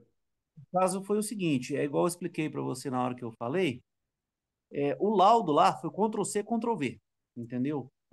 Pelo simples fato de já estar expondo lá na descrição lá, cliente da drogaria, entendeu? Aham. No caso, é viável, então, eu entrar com um processo administrativamente primeiro pelo município, no caso de uma negativa, eu vou no juiz, correto? É, essa ordem ela não é obrigatória, tá? Mas assim, pela experiência que a gente tem aqui, Minas não deve ser diferente. O juiz ele não é muito favorável às ações, porque fica chegando a ação o tempo todo pedindo a mesma coisa. Então, quando ele percebe que você tentou resolver isso de uma forma administrativa e não teve jeito, por isso você está recorrendo ao judiciário, ele olha com outros olhos, tá? Ele olha de uma forma diferente, mais para o trabalhador, porque ele identifica que existe um prejuízo realmente. Então, beleza, obrigado, viu? Nada. O André Luiz, né, que trabalha com Eu vou fazer uma intervenção quimioterápicos. rapidinho, Renato, Fica à para vontade. já passamos do horário combinado, né? Então tem o seu tempo também. Então vamos agilizar para conseguir terminar pelo menos aí com mais uns 15 minutos. Tá bom, Renato? Ok, vamos lá. Bom, André, aquele laudo da Fundacentro, ele é excelente, tá? Ele tem É, embasado muitas ações que a gente tem feito por aqui também. E ele dá claramente assim essa questão da exposição do farmacêutico. Uma grande dificuldade que os juízes têm é de entender qual é o nosso trabalho, tá? Porque eu já conversei com alguns, eles falam assim, pô, mas o farmacêutico trabalha na drogaria? Trabalha. Trabalha na distribuidora? Trabalha. Trabalha na indústria? Também. Trabalha no hospital? Também. No laboratório? Também. Quimioterápico? Também. Teste rápido? Também. Então ele acha que a gente faz um monte de coisa. E na verdade ele não sabe exatamente qual é o nosso trabalho, né? Então, a gente tem várias áreas de atuação, e isso, de certa maneira, é muito bom, que não deixa a gente engessado, tá? Mas algumas sentenças têm dado aposentadoria de 100% da remuneração com base nesse laudo da Fundacentro, tá? Ele é importante, assim, ele tem, até porque é uma instituição de peso do próprio governo federal, e ela traz ali detalhadamente quais são as atribuições dos profissionais e os locais onde ele trabalha, né? E aí, só em questão, a relação da prescrição, funciona assim: a gente tem até 2 anos para ingressar na justiça contra uma demanda que ficou para trás do empregador. Então, depois que encerrou o vínculo, você tem até 2 anos para ingressar com ação judicial.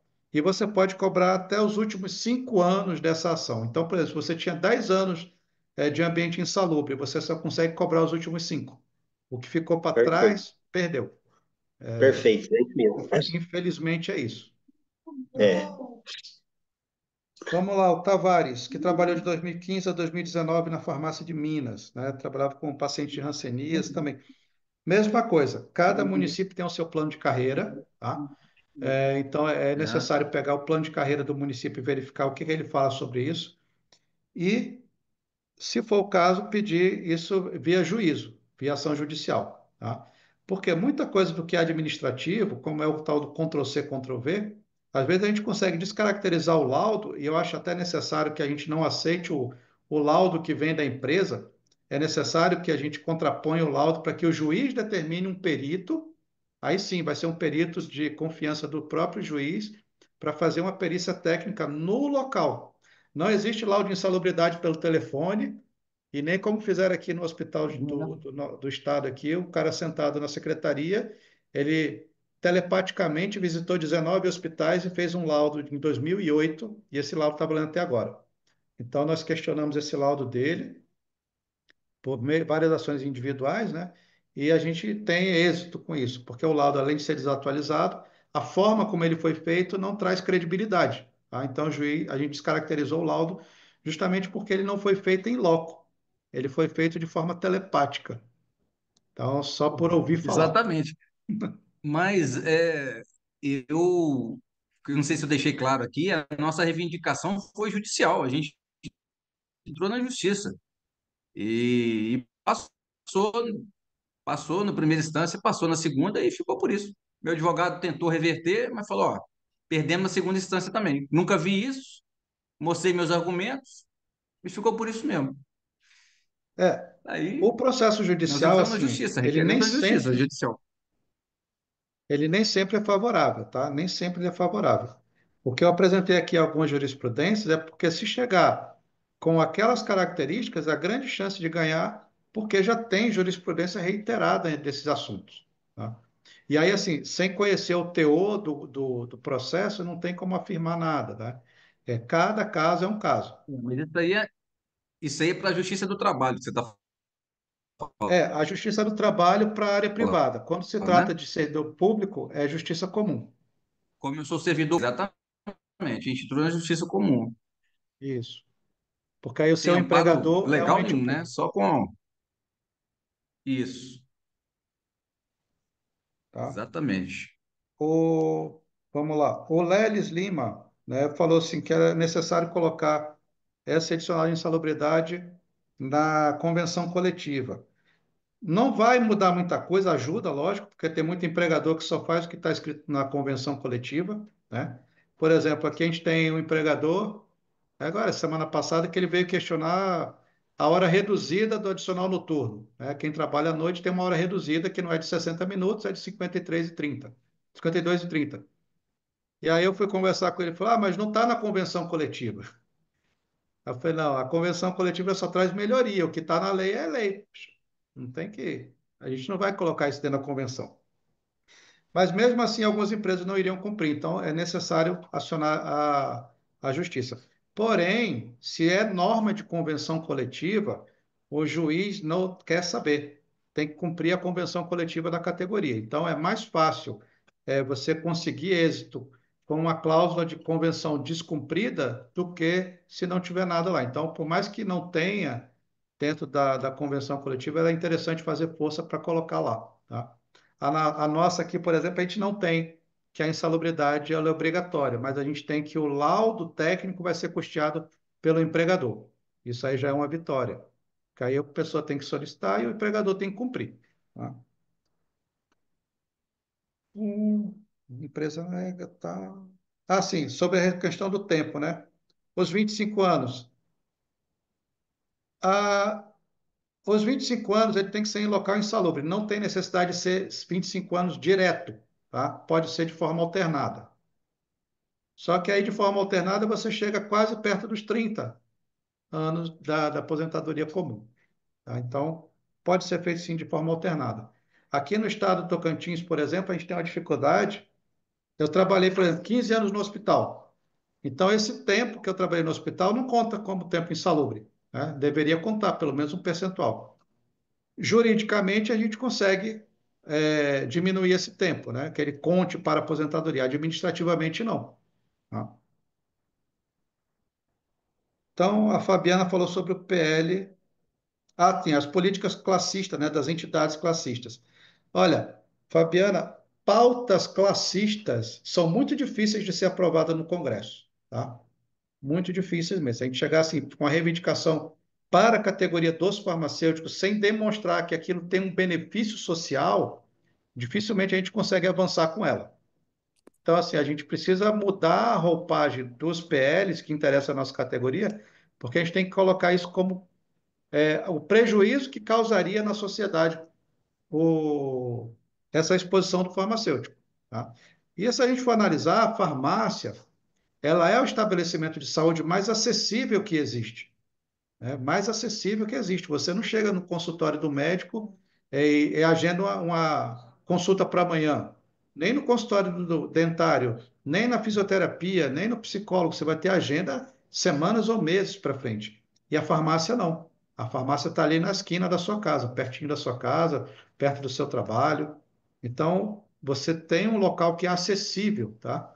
Então, isso é um gancho que a gente tem, é uma vantagem que a categoria tem para poder reivindicar melhorias sociais, a prestação de um serviço melhor para a comunidade. Então, e baseado nisso, a gente pode conseguir muita coisa.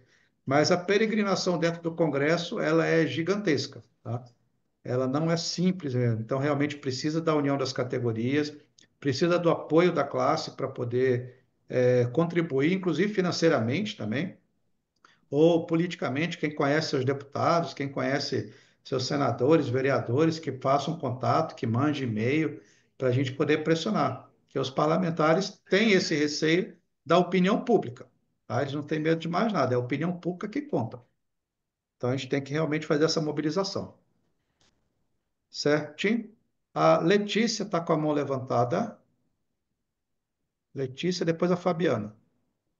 Oi, tudo bem? Boa noite. Boa noite. Eu gostaria de apresentar uma pessoa que entrou no grupo hoje.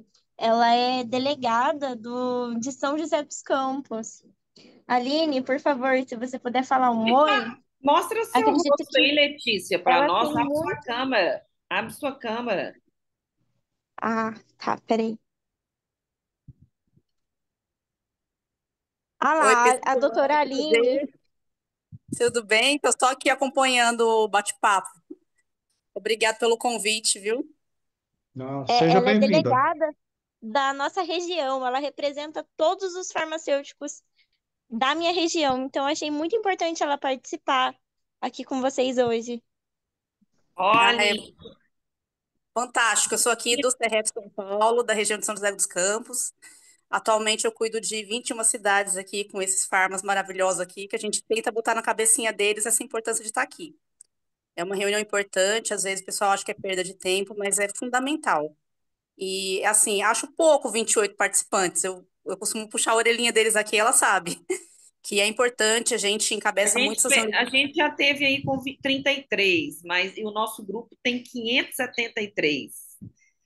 Então, mas é importante mesmo eles estarem. Não, com certeza.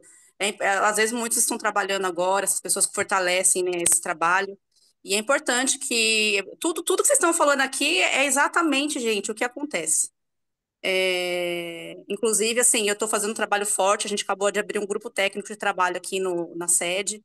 Eu sou a atual coordenadora do GTT de Auditoria e Perícias Farmacêuticas, que eu estou incentivando esses farmas também a entrarem nessa área, que é perfeita.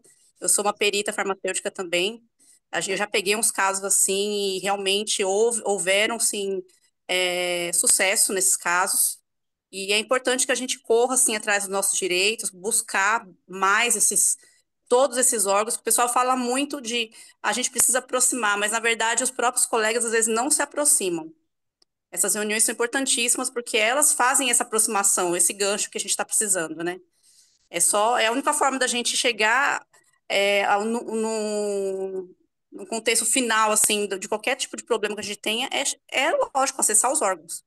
E, assim, o federal, eu sei que ele está muito ativo nisso, ele está muito preocupado, está tendo muito resultado. A gente está com o nosso conselheiro também lá aqui de São Paulo, que é o Dr. Marcos Machado, representando aqui a região também.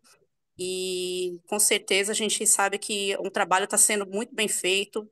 Quem acompanha de perto sabe que está sendo uma luta muito grande. Obrigada, Aline. Você é muito gente boa, seu sobrenome é o mesmo, meu, né? Aline Medeiros, Júnia Medeiros. Obrigada por sua participação. Um grande abraço para o meu amigo Marcelo e para o doutor Marcos Machado. E aqui em Minas, estamos aí junto aqui agora com o presidente da FEIFAR nessa luta, e eu aqui em Minas fazendo esse movimento. E como conselheira federal, acompanhando lá, que já recebemos esse ano lá, Renato, e a todos aí, a notícia até de uma pessoal do Ministério do Trabalho esteve presente lá, e o Conselho tem se movimentado, inclusive, para voltar ao Fórum das Entidades Farmacêuticas, não é isso, Renato? Para ver se volta esse ano. Agradeço a sua participação, viu? Muito obrigada. Muito obrigada, gente. Tchau. Acho que agora é a Fabiana, a última inscrita. Fabiana, será que ela caiu? Ah, Falou que já acho que já falou. falou. Tá. Bom, gente, eu acho que a gente pode. Eu coloquei o e-mail da Feifar aí para poder encaminhar qualquer dúvida. Pode encaminhar no e-mail que a gente responde por e-mail, tá bom? E dizer o seguinte: a federação, os sindicatos farmacêuticos, a gente prima pela igualdade de forças, tá? Então, assim, aqui não tem autoridade, aqui não tem ninguém que sabe mais ou sabe menos. É porque eu mexo com esse trem tem mais de 20 anos. Então, assim, muitas mudanças aconteceram ao longo desse tempo e a gente tem atualizado, tem acompanhado mais de perto essa atualização. Então, assim, hoje a gente tem uma coesão de força. 2014 foi um ano importantíssimo para todas as categorias, tá? Mas para a gente foi uma aprovação de uma lei que definiu a farmácia como estabelecimento de saúde. Todas as entidades estavam presentes nesse debate, todos os conselhos de classe, todas as duas federações, os sindicatos, as associações de farmacêuticos, todos estavam lá em Brasília, junto com o Conselho Federal, para poder aprovar aquela lei de interesse de toda a categoria. Tá? E eu acho que a gente conseguiu mostrar para todo mundo que a força da categoria ela precisa acontecer e ela tem a necessidade de acontecer. Tá? A gente trabalha hoje nessa perspectiva de levar informação, de levar conhecimento, porque a gente também fica indignado com os relatos que aparecem, né? Colegas nossos tendo que limpar o chão, lavar banheiro de farmácia, tá? Assim, não é nenhum demérito, tá? Eu faço isso na minha casa eu faço, agora eu não vou fazer isso no meu trabalho. Então, assim, a gente tem que aprender a se respeitar, né? Então, acho que a gente ganha muito como categoria. Não falo nem a questão corporativista, mas a gente de se proteger, tá? Denunciar os maus empregadores. A gente tem um serviço aqui no sindicato, a gente faz uma pesquisa, né? Porque quando você vai buscar um emprego, o empregador faz uma entrevista, ele quer saber qual é o seu currículo, onde você trabalhou, o que é que você sabe fazer. E por que que a gente não faz a mesma coisa? Então, a gente oferece esse serviço para os farmacêuticos, onde a gente faz uma pesquisa no CNPJ da empresa para saber quem é essa empresa, quantos farmacêuticos passaram por lá, por que que os farmacêuticos saíram, se ela é uma boa pagadora, se ela não paga direito, tá? Se ela tem alguma pendência judicial por falta de pagamento de direitos trabalhistas, para deixar o farmacêutico bem ciente da onde ele está entrando. Então, assim, a gente sabe que às vezes ele entra por uma questão de necessidade, e algumas vezes por questão de curiosidade. Ele acredita na boa-fé. Aquela história, vamos crescer junto com a empresa, vem para cá, quando melhorar eu te pago direitinho. Tá? Então, são coisas que a gente vê Perfeito, direto Renato. acontecendo. Tinha que ter essa lista mesmo, viu? Isso é importante. A gente não faz a lista para não ter problema, mas a gente É. orienta, conversa um por um para poder mostrar quem é o empregador. Não, mas eu falo, Renato, às vezes, a nível de sindicato, né? Se tiver esse ambiente para consulta, né? Do Sim, profissional sim, farmacêutico, quem são as empresas, seria interessante mesmo isso aí. é ô, verdade. Renato, fala para Primeiramente, nós rapidinho, Renato, sobre sindicalizados. Qual que é a proporção aí? Porque a gente aqui em Minas passa uma vergonha, viu? Não vou esconder, não. aqui em Minas é tudo Que lindo, vergonha, que maravilhoso, mas vergonha, viu? é uma vergonha, como diz você mesmo, né, Lelis? Chega no dia da convenção aí, como que o sindicato patronal ele dá risada de ver o número de farmacêuticos sindicalizados aqui nesse estado. E tem gente que nunca, assim, fala comigo mesmo, que não aceita sindicalizar, que não acredita. Então, quanto eu não estou aqui fazendo propaganda para sindicato, não sou de sindicato, mas eu defendo como montei esse movimento, Renata, aqui com a colega, e temos aí com o Leles, arrebanhando o povo, porque precisa ter uma mudança aí da entendimento, uma mudança social aí de tudo isso, porque do jeito que tá muito difícil. Aqui em Minas Gerais, assim, tá vergonhoso o que está acontecendo aqui. Tivemos aí a reunião semana passada, não participei porque eu não participo. Eu sou sindicalizada, viu, gente? Pago certinho. E sou aqui em Betim também. Mas eu não sei quantos foram, mas é vergonhoso. igual aí, precisa do sindicato. Nosso sindicato não tem nem funcionário, porque não tem como pagar. Nosso sindicato abriu uma. Tinha um diretor agora aí, ele saiu, porque está trabalhando, já me avisou aqui que saiu. Mas nosso sindicato dividiu a sede própria em cowork para ajudar a pagar as despesas. E eu convidei todos aqui presentes para uma palestra, inclusive, não estou questionando isso, mas paguei uma palestrante, porque ela cobrava, para falar de assédio moral, e fiz uma palestra presencial para o povo ir lá, para conhecer a assédio, e o povo não foi. Então, assim, se não tiver o movimento, se cada um aqui não fazer e tomar posse disso, como aqui eu coloquei, é direito adquirido ou conquistado? Pela toda a sua exposição, cada vez eu vejo que tudo é conquista. Todos os nossos direitos é conquista. Sem a participação, sem a união desses farmacêuticos, seja aqui, seja em Minas Gerais, você vê que entrou a nossa colega lá de São Paulo, porque nós agora abrimos o movimento. Todo mundo que queira participar e entrar lá no grupo está aberto. Mas ela entrou já com a crítica pelo número de pessoas. E o movimento está lá, com 573 pessoas. A Rebeca, nem estou vendo ela aí mais, cadê? Está aí. Eu tô Rebeca. aqui. Eu tô Então, acompanhando aqui, Júnia, mas eu acho que é importante falar mesmo que a a gente fica nessa decisão é sempre a mesma. Mas, e o mas pessoal não participa, o pessoal não quer se unir, mas é aquela coisa, quer cobrar, mas não quer fazer o mínimo, né? A gente, para fazer o extraordinário, a gente tem que estar fazendo o mínimo. E vejo também que muitas vezes os empresários, o patronal, tenta fortalecer, tenta enfraquecer o nosso movimento, ou tenta falar, não paga o sindicato, porque não faz nada e etc. Mas como que um sindicato vai realmente ter representatividade, sendo que são 100 sindicalizados em 32 mil no estado? Que força que a gente vai ter? Então, assim, se a gente não começar a mudar a nossa mentalidade de fortalecer o sindicato que nos representa, que realmente está lutando pelos nossos direitos, que está fazendo o impossível em meio a tanto pouco recurso, quem que vai fazer, entende? Então, assim, acho que tem que partir da nossa mudança, da mudança até mesmo de não aceitar um trabalho que não tenha direito, igual o Renato colocou aqui. Eu vou aceitar um trabalho que o empresário está falando para eu limpar o chão, sendo que eu fiquei 5 anos estudando ali. Como assim?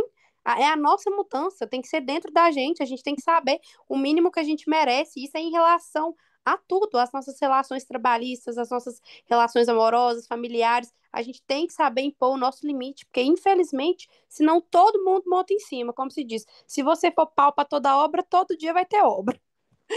Fica aí o questionamento, né? A gente tem que realmente mudar a nossa mentalidade. Rebeca, obrigada mais uma vez. Eu sei, olha, já estamos aí chegando quase 2 horas, né, Renato? Estamos aqui.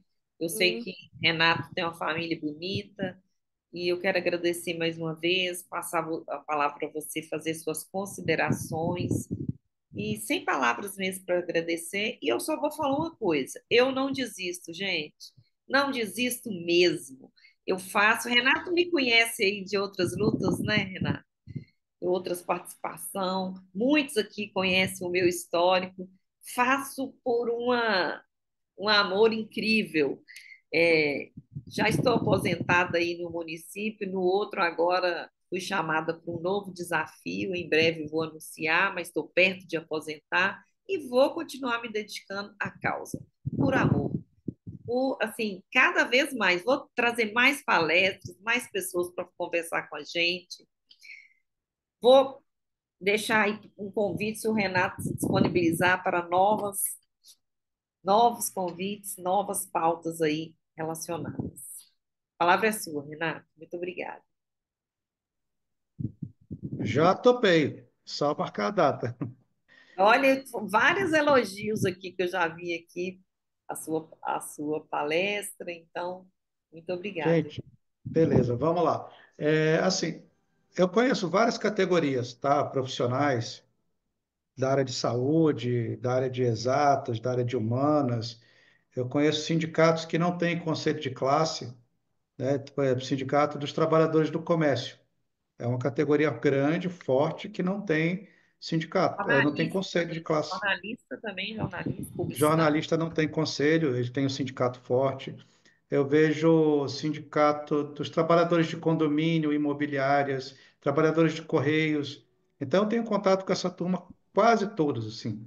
E agora na CNPL, eu estou em contato com as federações desses sindicatos maiores de profissionais liberais, os advogados, os engenheiros, corretores de imóveis, administradores. Então, assim, todas as entidades passam por essa situação de baixa adesão no quadro social. Aqui no Tocantins, a gente tem o Sindicato dos Correios, que eles têm 97% de adesão. São 656 funcionários do Correio e eles têm 645 filiados ao sindicato. Tá? Então, assim, é uma taxa de adesão gigantesca. A nossa taxa de adesão aqui, ela é um pouquinho bem menor, aliás. A gente tem em torno de 3.500 farmacêuticos no estado e 482 associados ao sindicato, regulares, né?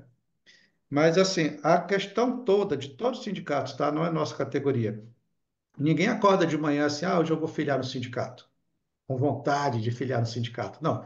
Ele precisa ter uma vantagem muitas vezes pessoal, para fazer parte do quadro social do sindicato. Um desconto da escola do filho dele, um reembolso de alimentação, um plano de saúde, um problema que o sindicato conseguiu resolver para ele, né?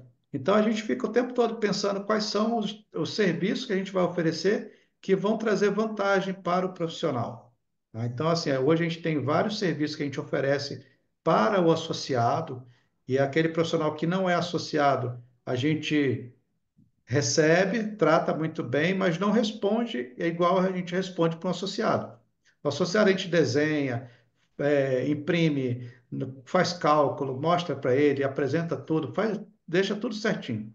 O que não é associado, não. Tá? A gente tem aqui um serviço eventualmente a gente faz um reembolso de combustível. A gente reembolsa, a última foram 20 centavos por litro de combustível, o associado nosso. Ele abastece onde ele quiser o carro dele, ele tem um limite de 100 litros por promoção. Geralmente é uma semana que a gente deixa ele aberto. Então ele abastece o carro dele, da esposa dele, o que ele quiser, e manda para a gente a nota fiscal, cupom fiscal do posto de gasolina, de combustível, com o CPF dele na nota, e encaminha para o e-mail da gente. A gente vai verificar se ele é associado, se está adimplente com o sindicato, e a gente faz um Pix na conta dele com valor correspondente a 20 centavos por litro de combustível abastecido. Tá? Nada, nada, é um serviço, né? É um retorno. A gente tem os cursos que a gente faz para o profissional que são gratuitos, para quem não é associado, ele paga uma taxa. A gente tem alguns serviços que somente para o associado. Então, assim, vai da diretoria do sindicato criar, né? A gente não costuma falar dessas condições que a gente tem aqui, porque não é o nosso objetivo criar desavença entre sindicatos. Os sindicatos são independentes, cada um age da forma que quiser. Mas a categoria sente muito essa diferença, tá? De você ter um serviço e de você não ter um serviço para oferecer. Eu diria que os sindicatos que não tinham serviço já fecharam as portas, né? Então, existem várias situações que o sindicato pode ser fortalecido e é o trabalho de formiga, é o trabalho de um por um, é o convencimento de um por um, chama ali, promoção, vantagem. A FEIFA hoje ela tem um clube de benefícios que a gente instituiu para os nossos associados dos sindicatos, né? Então, é um clube de benefício que ele tem uma série de descontos em vários serviços, lojas, cinema. Só para vocês terem ideia de um exemplo que eu tenho aqui na minha cidade, que é a rede Cinemark de cinema, né? E aí tem, acho que umas 12, 15 redes de farmácias espalhadas pelo Brasil todo. Eu compro ingresso de cinema a R$ 25,70, mais barato do que a meia entrada do cinema normal. E eu consigo comprar 6 ingressos com cada voucher de compra. Esse dia eu comprei 10 ingressos, fiz 2 vouchers, gerei 2 vouchers, comprei 10 ingressos a R$ 25,70 cada um. Então, assim, nesse mês de período de férias, né, que tinha que levar as crianças para o cinema, para mim foi uma economia muito grande. Tá? Então, isso e outros benefícios que a gente tem de desconto também. Aplicativo de deliveries, a gente tem desconto, lojas tipo Riachuelo, Centauros, restaurantes, tem uma série de vantagens que a gente tem pelo clube de benefício. A gente distribui para os associados dos sindicatos da nossa base. Então, o sindicato ele paga para a gente um valor de 50 centavos por cada CPF que ele encaminha para a gente. E a gente libera no sistema esse CPF para ele poder utilizar à vontade, não tem limite, tá? Ele usa durante o mês inteiro, quanto tempo, quanto ele quiser. Se ele quiser ir no cinema todo dia, ele pode comprar ingresso para ir para o cinema todo dia. Se ele quiser levar a turma dele, ele pode comprar 2, 3, 4, 10 vezes. Então, assim, são benefícios que a gente vai criando para a nossa categoria, né? Para que o farmacêutico tenha vantagens em relação a isso. Então, eu quero agradecer a vocês aí pela paciência, que esse decore eu falo a noite inteira, mas eu espero que essa conversa tenha sido, pelo menos dado um norte aí, né? Ela tenha sido esclarecedora para que vocês possam reivindicar esses direitos em insalubridade, tá? Então, a gente tem uma linha de trabalho, a FEIFA, o Sindicato Farmacêutico tem uma linha de trabalho, onde a gente olha tudo pelo lado coletivo do farmacêutico, tudo pela categoria, né? Então, assim, a gente coloca os interesses da categoria primeiro, tá? Eu também já estou contando meus dias de aposentadoria, mas acho que ainda demora aí uns 4, 5 anos. Mas eu não me vejo aposentado, assim, parando de trabalhar para os outros, né? Mas eu acho que eu continuo nessa linha. E a área do direito também, voltado para essa área trabalhista, ela é muito interessante, né? Hoje a gente oferece, por exemplo, para os nossos sindicatos, atualização de estatutos, reuniões, atas, eleições.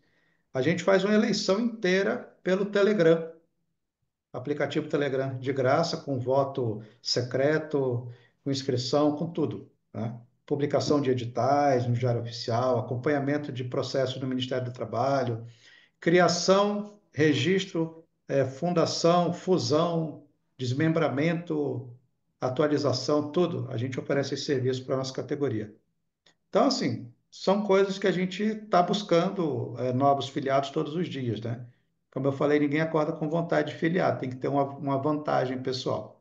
E é isso que a gente tenta oferecer para os profissionais, tá bom? Então, no mais, eu agradeço aí a paciência, o tempo de vocês também, que eu acho que é muito difícil ficar aí numa terça-feira à noite, 2 horas, ouvindo um cara falando, mas eu estou à disposição de vocês quando precisarem, tá bom?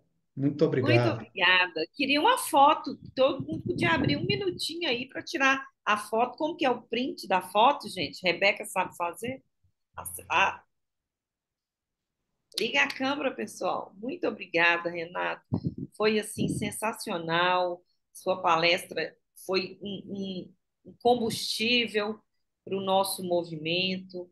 Foi inspirador. E eu tenho certeza que nós vamos correr atrás dos nossos direitos e pensar diferente. Hoje, Obrigada a todos que ficaram. Rebeca, André, Fabiana, Lelis. Estou vendo aqui o Gilber, Mariana. Alessandra, tem uns que não tem nome, tem só o nome do celular, Eliane, Márcia, são muitas pessoas, né? Aqui estamos agora com 18, mas eu vi aqui alguns momentos 33. Então é o começo, e quem está aqui são os selecionados, né? Muito obrigada. ô, Tá, Júnior, eu não sei fazer a foto que aparece todo mundo, não. Acho que tem que estar no é o computador, né? print, Não. é Quem o consegue? print. Põe aí, Renata, aquela que fica todo mundo assim, fica toda janelinha, como que é, gente? Rapidinho para acabar. Eu faço.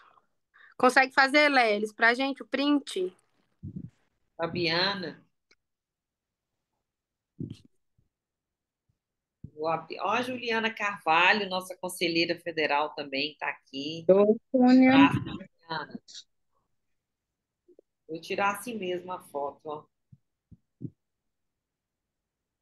Tem outra colega ali que eu vi, hein? Ô, querido, tava travado aqui, Rebeca. Eu vou dar um print aqui, quer É, ver? Lelis, Tô você tentando poderia aqui. fazer pra gente aí, porque eu tô no telefone e não tô sabendo fazer que parece todo mundo.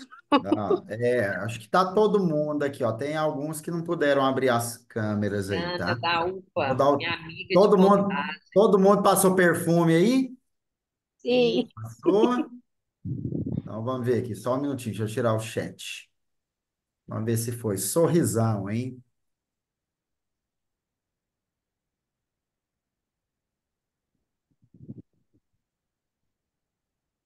Ô, bonito. Farmacêutico, que a gente boa demais. Viu? E Obrigada. Eu acho que deu, pessoal. Desculpa, não sei. Eu não tô apanhando aqui do computador, viu? deve ter dado. Põe todo mundo assim pequenininho. Você sabe isso? Você sabe, gente? Eu vou pedir uma aula depois. Sei Aqui, não. para mim, só aparece a Rebeca e o Lenis, assim. Não, pior que não, dei conta não. Vai ter que tirar um do computador. Ixi, Saiu não. Ih, Eu gente, mandei o tirar um print print. aí já, Quem tá pessoal. no Eu computador, mandei, eu tira um tirei o tem print. que print e fazer mandei no um grupo. curso aqui. Tem que fazer um curso Ô, de. Júnior, eu tirei o print e mandei no grupo lá do, Ah, então, beleza. Então deu É, certo? tá? eu fiz um print e mandei no telefone da Júnia também. Dá uma Ah, olhadinha Mandei no depois. grupo Obrigada, lá. Um viu, abraço, gente. Beijo, Renato? Obrigado, viu? pessoal. Valeu. Boa Capaz um dia eu noite, vou Deus. muito achar aqui. obrigado, muito obrigada Valeu. mesmo. obrigado pela Tchau, Obrigada Tchau, gente. tchau. por participação. ter Boa falado. noite. Desculpa a Estou à Tchau. demora. disposição. Obrigado. Boa noite a todos.